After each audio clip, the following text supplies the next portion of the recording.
Meu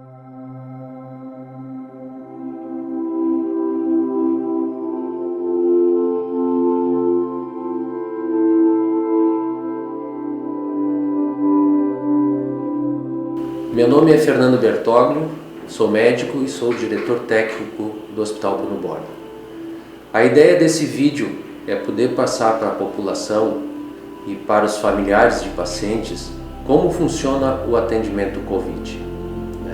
A seguir, virão colegas e outras pessoas da área da saúde explanando melhor cada item e mostrando o serviço e como cada paciente é atendido. É importante ressaltar a todos vocês que o Hospital Bruno Born não cria regras de atendimento. O Hospital Bruno Born, como todos os hospitais do país, segue normativas que são tanto do governo federal como do governo estadual. Essas normativas são trocadas, alteradas semanalmente e muitas vezes antes disso. Temos pessoas habilitadas que seguem e leem para que tudo isso seja seguido como é ordenado pelo governo ou estadual ou federal. E o nosso principal objetivo é tratar dos pacientes, melhorar os pacientes para que todos saiam daqui bem. Obrigado.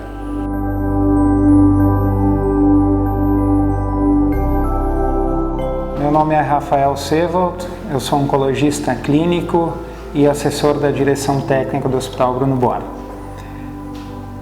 O Hospital Bruno Borba organizou sua estrutura de atendimento dos pacientes com infecção pelo coronavírus com áreas específicas para atendimento desses pacientes, desde a entrada deles na emergência até a enfermaria e unidade de tratamento intensivo. Os pacientes iniciam o atendimento no Hospital Bruno Borba na chamada emergência respiratória, podendo eles serem encaminhados pela UPA de Lajeado ou procurando essa unidade por meios próprios. São atendidos nessa unidade pacientes que apresentam sintomas respiratórios, chamada síndrome gripal, que são pacientes com febre, coriza, tosse, alterações gustativas, alterações olfatórias, mesmo pacientes com diarreia, sendo esses pacientes considerados suspeitos para infecção pelo coronavírus. A confirmação da infecção se dá através da coleta do exame chamado de PCR, que é realizado através da coleta de secreção nasal, com um swab, que é como um cotonete, onde é feita a identificação do vírus, do coronavírus, e ele deve ser coletado entre 3 a 7 dias após o início dos sintomas. A confirmação também pode ser dada através do exame sorológico, que é conhecido como teste rápido, que identifica o desenvolvimento da imunidade do paciente contra o coronavírus. Ele deve ser coletado após 10 dias do início dos sintomas. E hoje são considerados casos de infecção pelo coronavírus também aqueles que apresentam alterações nos exames de imagem como a tomografia, conforme norma técnica do Ministério da Saúde. Após a avaliação médica realizada na emergência respiratória com exames de imagem e exames laboratoriais, os pacientes têm indicação ou não de internar no nosso hospital, podendo essa internação ser realizada na enfermaria específica para pacientes suspeitos ou confirmados pela infecção pelo coronavírus ou na unidade de tratamento intensivo, também específica para estes pacientes. Olá, meu nome é Fábio Cardoso, sou médico intensivista do Hospital Bruno Borba, coordenador da UTI adulto. Gostaria de esclarecer aos familiares sobre o fluxo dos pacientes que necessitam de internação no Hospital Bruno Borba. O paciente ele pode ir para a enfermaria e lá será informado aos familiares as notícias no turno da tarde. Caso este paciente que está internado na enfermaria necessite de internação em UTI por uma piora clínica, será comunicado aos familiares via contato telefônico, após este paciente chegar à UTI, porque a prioridade neste momento é o atendimento do paciente. Uma vez que o paciente interne na UTI, o horário de comunicar aos familiares é no horário das 18 às 20 horas. Eventualmente, dependendo da demanda e do número de intercorrências, esse telefonema pode ser feito um pouco mais tarde. Lembrando que nem na UTI, nem na enfermaria, os familiares podem ficar junto com os pacientes. O paciente que interna tanto na enfermaria ou na UTI, se ele é um caso suspeito, o hospital tenta priorizar com que este paciente fique em leitos isolados, separados, até que saia o resultado do seu exame. Sobre a alta, os pacientes que estão na UTI, nós entraremos em contato com os familiares para comunicar que esses pacientes serão transferidos à unidade de internação. Sobre a alta dos pacientes que estão na unidade de internação, ligaremos para os familiares que venham até o hospital para a liberação dos mesmos.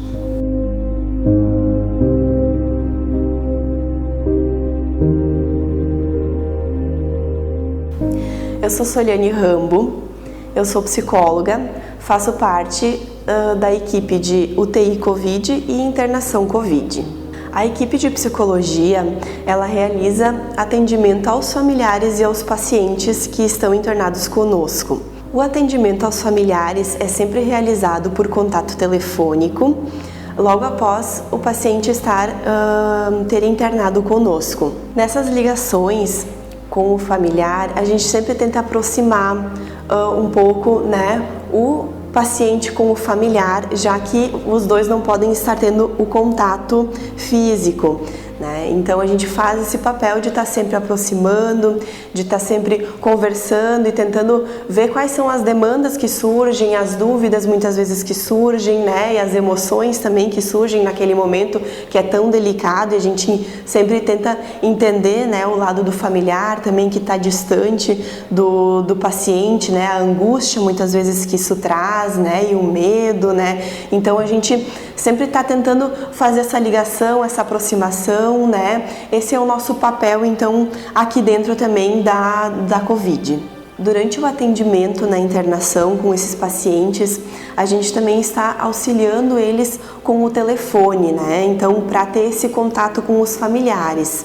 Também realizamos os atendimentos dentro da UTI Covid. Então, o psicólogo vai até o paciente, se direciona até o leito do paciente, vê se ele tem condições de atendimento, realiza esse atendimento e, quando necessário, quando possível também, a gente consegue realizar videochamadas com os familiares dentro da UTI Covid, Mas isso sempre a gente tem que pensar, se tem condições clínicas do paciente conseguir fazer essa videochamada. A gente sempre faz antes uma combinação com o familiar também, pedindo para que ele esteja naquele momento presente. Dessa forma, então, a gente tenta dar sempre um conforto para o paciente e para o familiar neste momento tão difícil que estão vivendo. Assim, o serviço de psicologia, ele fica à disposição para vocês familiares estarem entrando em contato conosco. Bom, eu sou a doutora Sandra Cabral, Sandra Ellen Chiari Cabral, assessora técnica do Hospital Bruno Bor, e venho aqui falar para vocês sobre um paciente que esteja em ala Covid, paciente que chega ao hospital com diagnóstico de Covid. Quando o paciente chega na instituição, esse paciente ele é direcionado de acordo com a gravidade dos seus sintomas. Os sintomas, eles são muito clássicos. Então, muitas vezes o paciente chega no hospital Bruno Bor e ele é encaminhado, necessita de internação e é encaminhado para uma enfermaria, onde ele vai ter todo o cuidado para a evolução, o cuidado na evolução da doença. Dependendo de algum ponto dessa determinação, dessa evolução, este paciente ele precisa ir para uma UTI. Os critérios de ir para a UTI nem sempre são critérios de laboratório, de confirmatório de doença de Covid. Há um conjunto de elementos que faz com que a gente tem a suspeita, né? A suspeita de que esse paciente, a lesão desse paciente é uma lesão de Covid. São alterações inflamatórias, né? Que são detectadas por exame de imagem, né? Principalmente as tomografias, que elas são típicas do Covid, né? Elas têm o que muita gente ouve falar em vidro fosco, que é uma alteração que atualmente ela é patognomônica, quer dizer, tem vidro fosco, é a suspeita de Covid. Isso junto com o resto dos sintomas clínicos, que são clássicos também. São sintomas clínicos clássicos, o paciente começa com um estado respiratório com piora gradativa, com a saturação diminuindo, exames de sangue, inclusive, que vê a oxigenação do paciente deteriorando. Esse paciente precisa, então, ir para a UTI. Neste momento, o critério para qual UTI ele vai, são critérios, então, esses bem estabelecidos, né? O paciente tem que ter um cuidado especial, com uma equipe especial, uma equipe altamente preparada para tirar esses pacientes dessa fase crítica, né, que a doença os coloca. O paciente vai para a UTI, Covid, tá? O paciente tem suspeita Covid, ele vai para a UTI Covid, por critérios clínicos, então laboratoriais, muitas vezes com um exame já determinado, um exame, um PCR, né, que se chama positivo para Covid. Muitas vezes ele vai sem esse exame pronto, porque não dá para se esperar esse exame para se tomar uma atitude, são atitudes rápidas que têm que ser tomadas. Então o paciente vai para a UTI, Covid por critérios clínicos e vai fazer o tratamento. Este exame é colhido sempre, né? Na entrada do paciente com suspeita de Covid, esse exame sempre é colhido.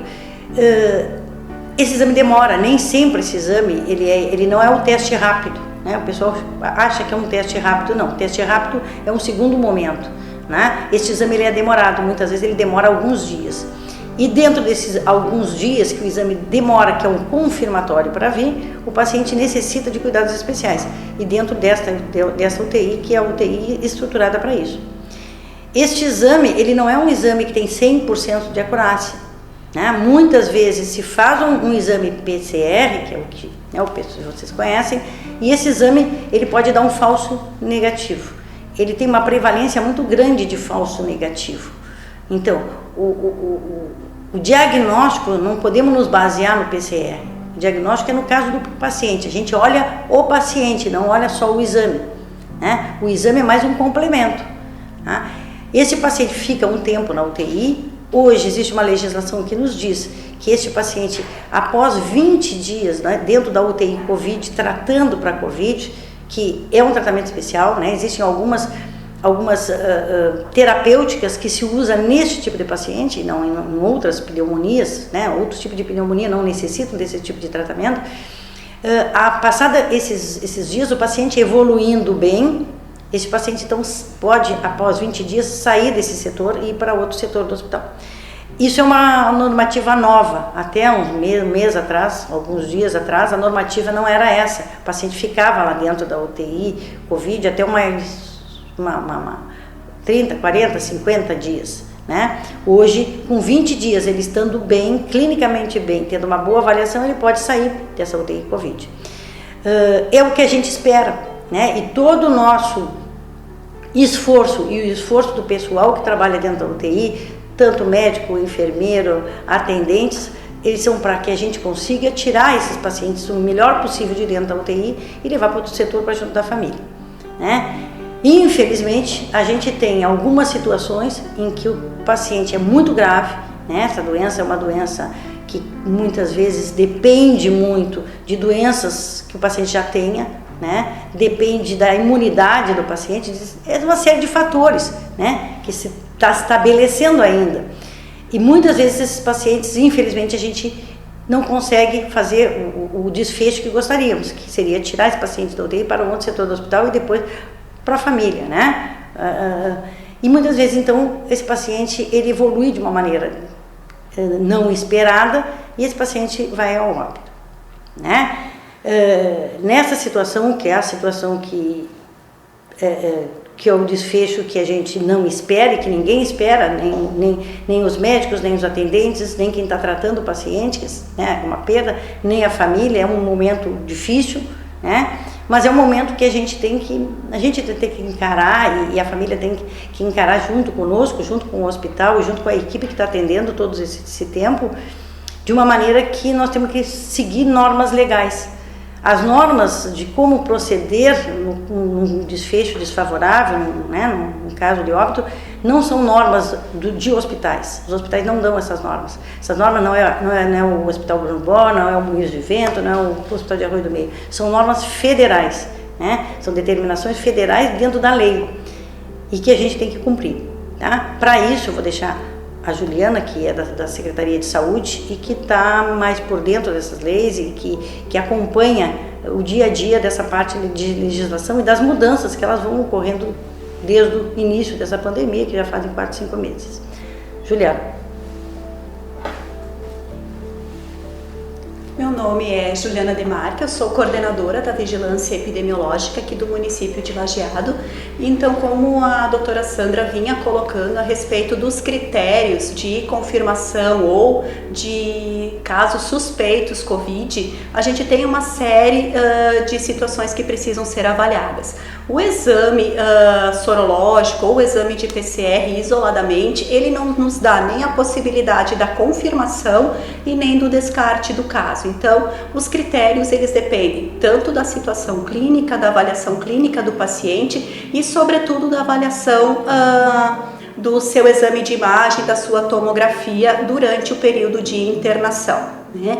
E baseado nesses critérios de confirmação ou descarte do caso, também eles seguem a mesma linha quando do preenchimento da declaração de óbito nesse desfecho desfavorável então que a gente tem acompanhado relacionado à Covid-19. Todos esses critérios, eles são definidos por normativa do Ministério da Saúde, vem numa constante de avaliações e atualizações, e tanto o hospital como os profissionais médicos, eles têm a obrigação ética e jurídica de seguir as normativas do Ministério da Saúde quando se trata do preenchimento da declaração de óbito. Então, tendo o caso suspeito, onde ainda o diagnóstico não foi confirmado ou pela falta de algum exame ou tendo em vista o quadro clínico do paciente, porém com um quadro de imagem sugestivo para a Covid-19, os médicos obrigatoriamente precisam descrever nessa declaração de óbito que é um caso suspeito para a Covid-19. Quando da confirmação do caso, seja pelo critério laboratorial ou mesmo pelo próprio critério clínico-imagem, que é o quadro clínico do paciente sugestivo associado a um exame de imagem com características típicas para a Covid-19, esta confirmação deve constar no laudo, no atestado de óbito, então, que a família vai ter para dar o encaminhamento a toda esta situação. Então, a partir do preenchimento dessa declaração pelos médicos das instituições hospitalares, a vigilância epidemiológica do município, depois de uma série de investigações e complementação de informações, esse caso ele é reportado ao Estado para confirmação efetivamente ou não desse óbito como Covid. Porém, tendo a suspeita clínica ou por imagem, ou tendo o caso confirmado para a Covid-19 pelos vários critérios que o Ministério da Saúde nos determina hoje, esta informação obrigatoriamente deve constar no atestado de óbito e os trâmites todos de preparo do corpo e encaminhamento de cerimônias devem seguir o que o Ministério preconiza para situações especificamente.